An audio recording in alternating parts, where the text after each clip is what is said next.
Welcome to another episode of My Weird Prompts, an AI-generated podcast featuring the random prompts of Daniel Rosehill as answered by a revolving cast of friendly AI characters. Join us for deep dives into AI, technology, and whatever other random thing Daniel finds fascinating today. Subscribe on Spotify or your favorite podcatcher. Now, today's episode. This episode was generated using artificial intelligence. Please verify facts. Here's Daniel's prompt. Hi there, Herman and Corn. So continuing with our recent episodes talking about various topics related to the world of cloaks and daggers, or at least that's how it feels. We've been talking about some topics related to security that touch upon topics like nation states, or these are maybe the more glamorous aspects of cybersecurity.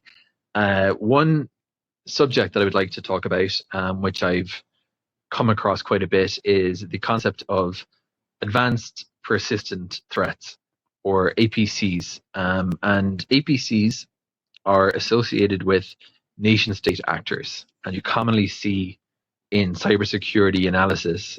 We talked about the Anthropic's interesting paper disclosing what's believed or maybe the first coordinated cybersecurity attack using AI agents to actually orchestrate the attack itself. But that's a very new development. But the concept of nation states and allied actors using offensive cybersecurity capabilities is older. There's something in the news in the recent days here in Israel about Iranian-linked group called Hanala. I'm not sure I'm pronouncing that right, but that's how it's spelled. Claiming to have breached the phones of various cabinet ministers, and stuff like this always makes me wonder. They say they've compromised phones or stuff like that. I find it very hard to make sense of any of this kind of information, because you wonder, regardless of who's propagating it and regardless where your kind of sympathies might lie politically, I always feel like half of this has to either be disinformation, psychological warfare.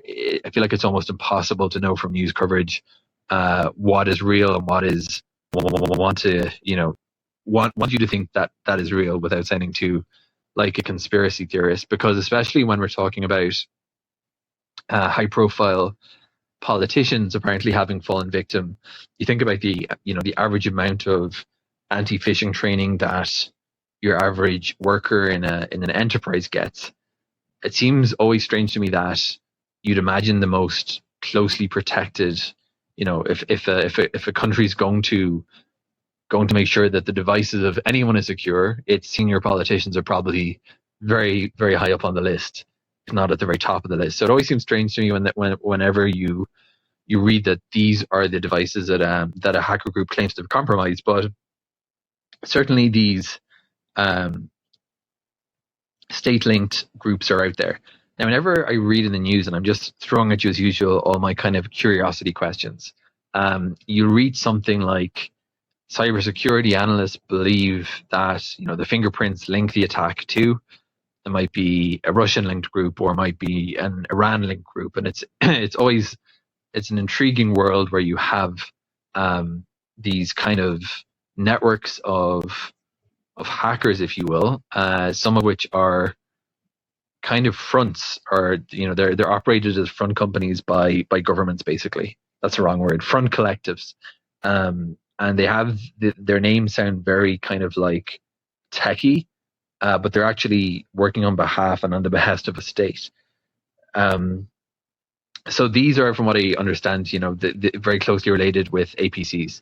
Now, my questions are, when these kind of usually mysterious and cryptic cybersecurity analysts give commentary to the media saying that this is definitely an APC, or this has the hallmarks of fill in the blank, presumably they're doing that on the basis of some information. And states aren't the only well-resourced actors who might be conducting offensive cybersecurity operations. So what would those typical signatures be that, let's say, might provide a very strong indication of a footprint, linking it to a specific group?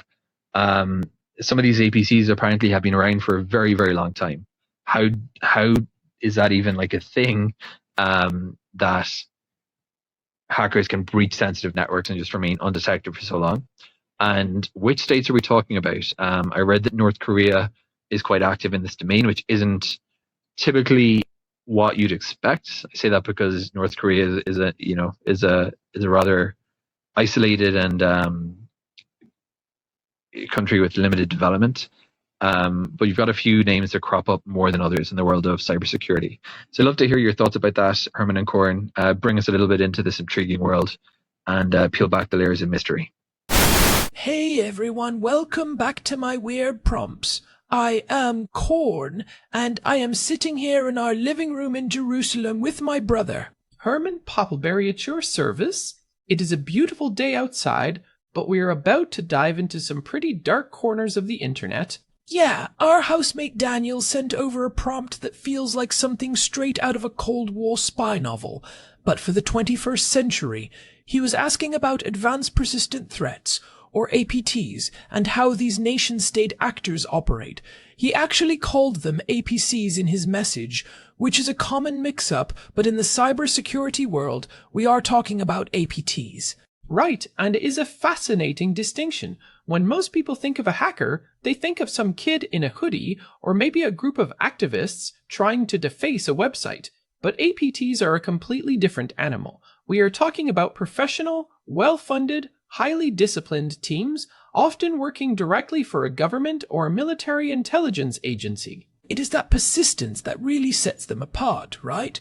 Daniel was curious about how they stay undetected for so long.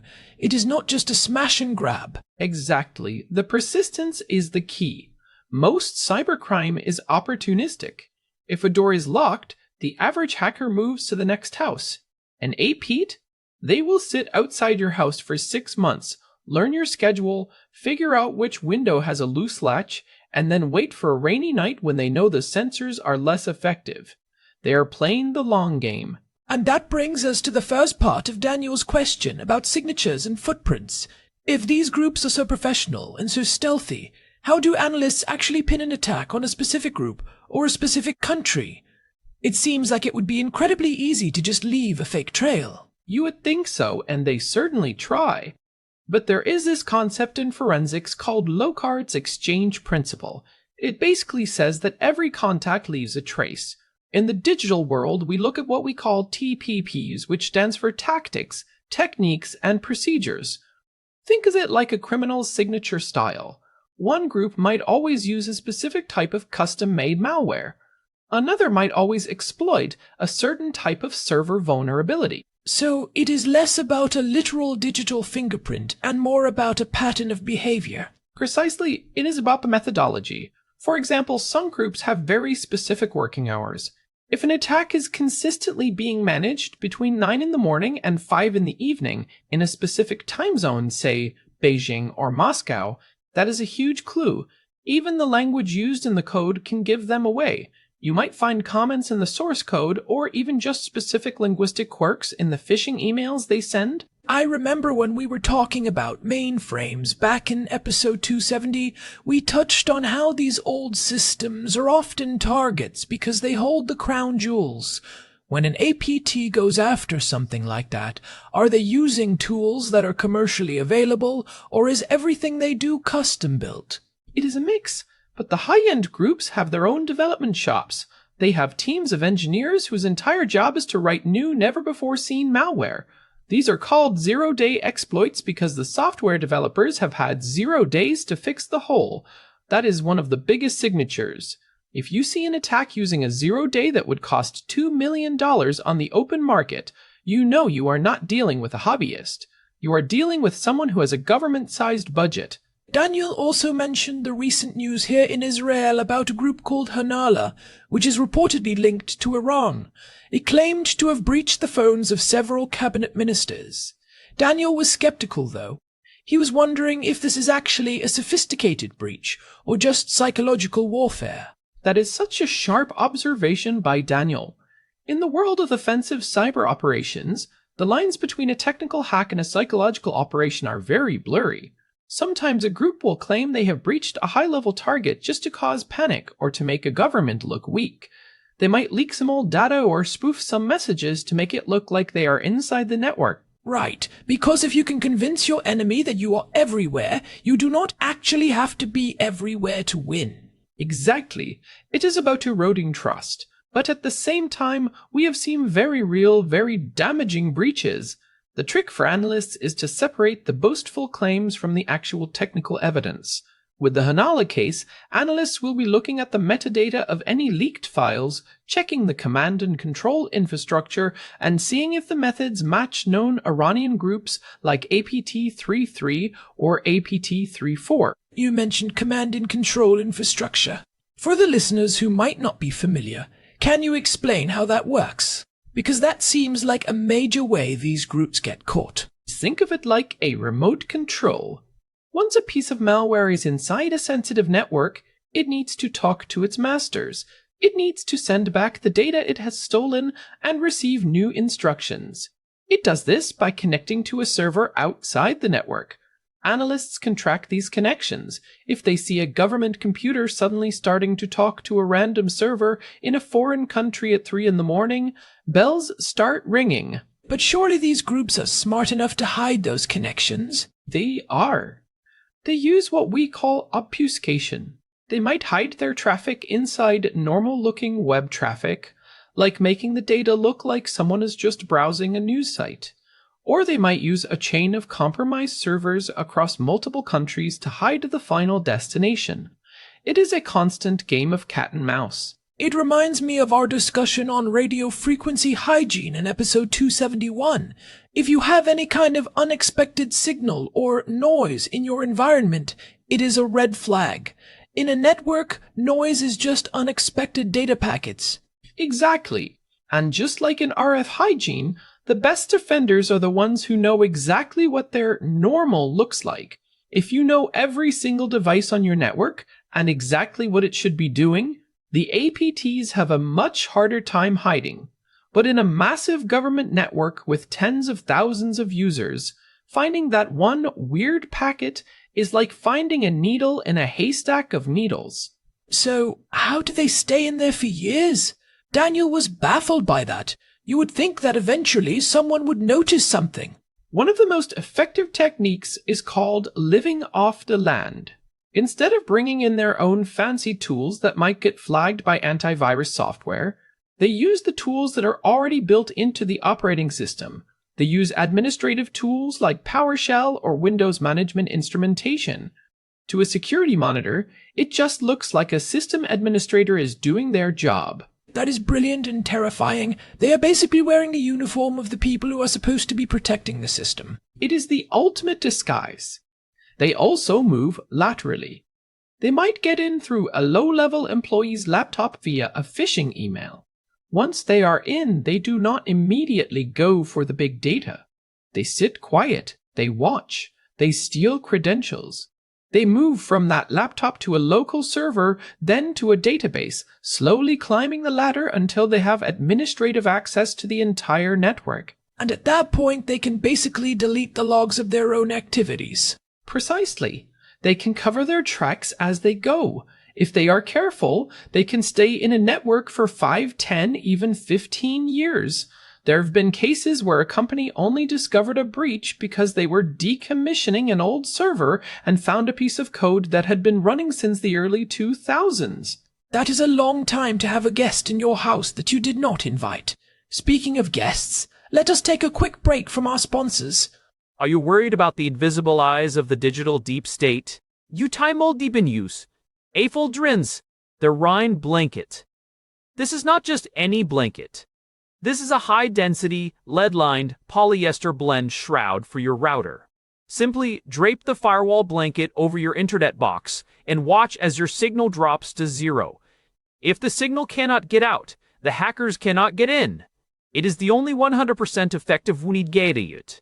You got it. Alright, thanks Larry. I am pretty sure a lead-lined blanket is just gonna overheat your router and probably start a fire, so maybe don't do that. Yeah, I think I will stick to my encrypted tunnels and multi-factor authentication. Thanks. So, back to the serious side of this.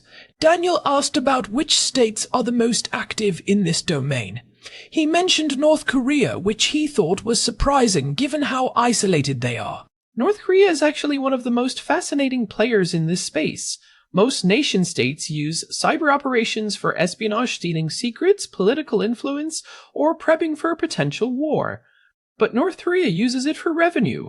Because they are under such heavy international sanctions, they have turned their cyber units, like the famous Lazarus Group, into a sort of digital bank-robbing crew.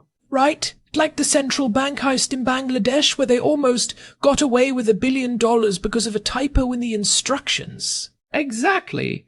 They also target cryptocurrency exchanges. It is estimated that they have stolen billions of dollars in crypto over the last few years to fund their weapons programs. It is a very direct, very pragmatic use of offensive cyber. They do not care about being persistent in the traditional sense.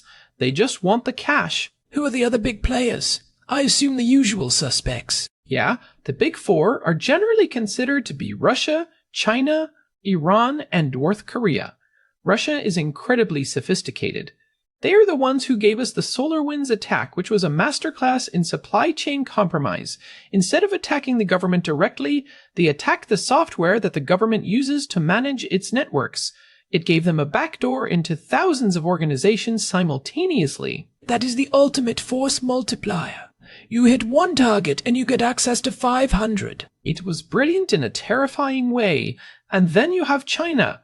Their focus for a long time was intellectual property theft, stealing blueprints for fighter jets, pharmaceutical research, or telecommunications tech. They wanted to jumpstart their own economy by skipping the research and development phase. Lately, though, they have shifted more toward long-term persistence in critical infrastructure. Like power grids and water systems? Exactly. Groups like Volt Typhoon have been found embedded in United States infrastructure.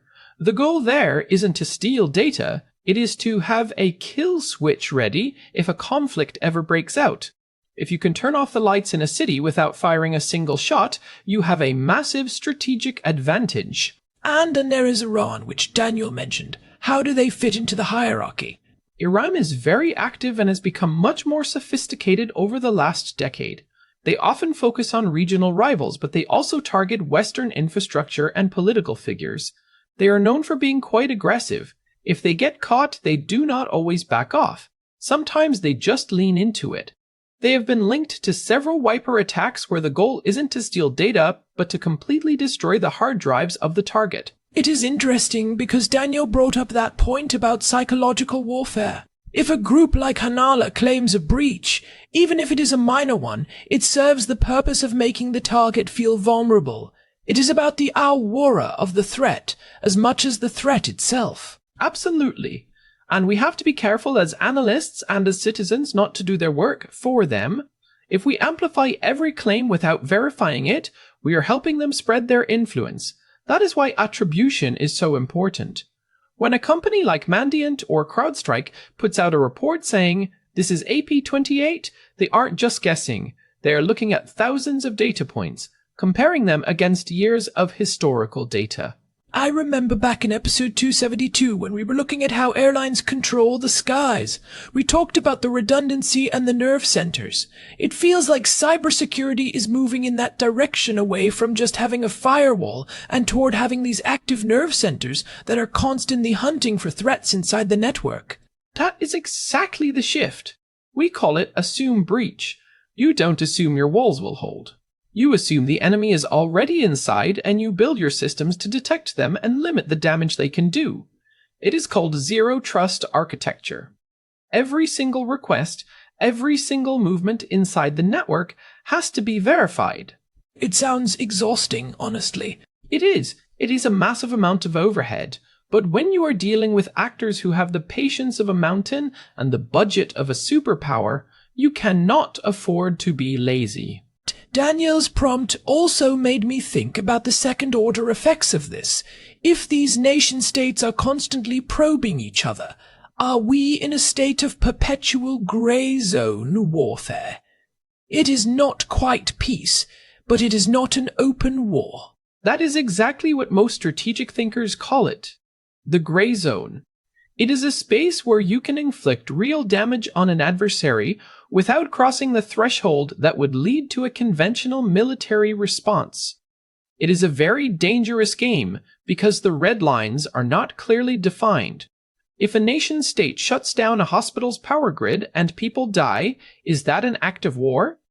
We don't have a clear international consensus on that yet. That is a chilling thought. We are basically writing the rules of engagement as we go. We are. And the technology is moving faster than the diplomacy. That is why understanding these APT signatures is so vital. If you can't prove who did it, you can't hold them accountable. Attribution is the first step toward deterrence. So for the average person listening, not the cabinet ministers or the sysadmins, what is the takeaway here? Is there anything we can actually do, or are we just pawns in this giant game of digital chess? It is easy to feel powerless, but there is a hard immunity aspect to cybersecurity. Most of these APTs get their initial foothold through simple things like phishing.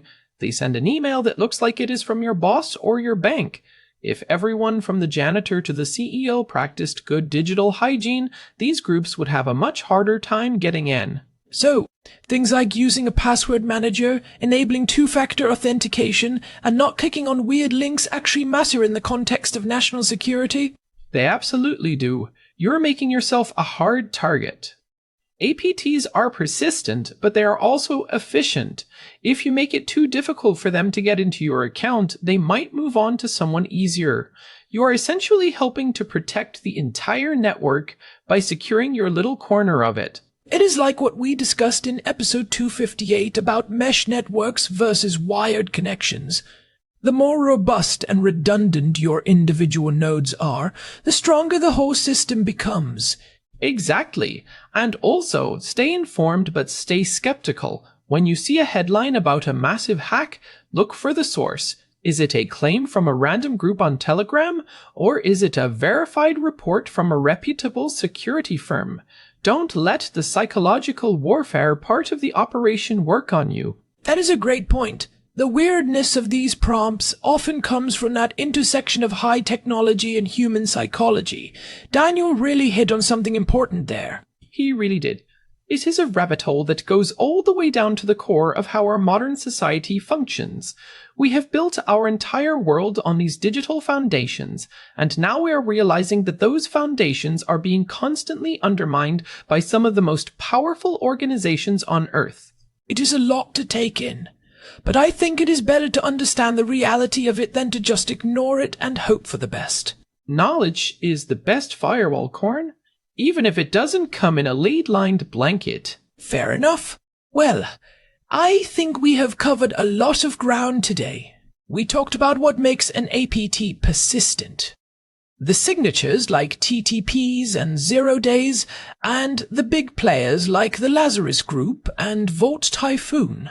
And we touched on that gray area where technical hacks meet psychological operations. It is a complex world, and it is only getting more complicated as we head further into 2026. Definitely.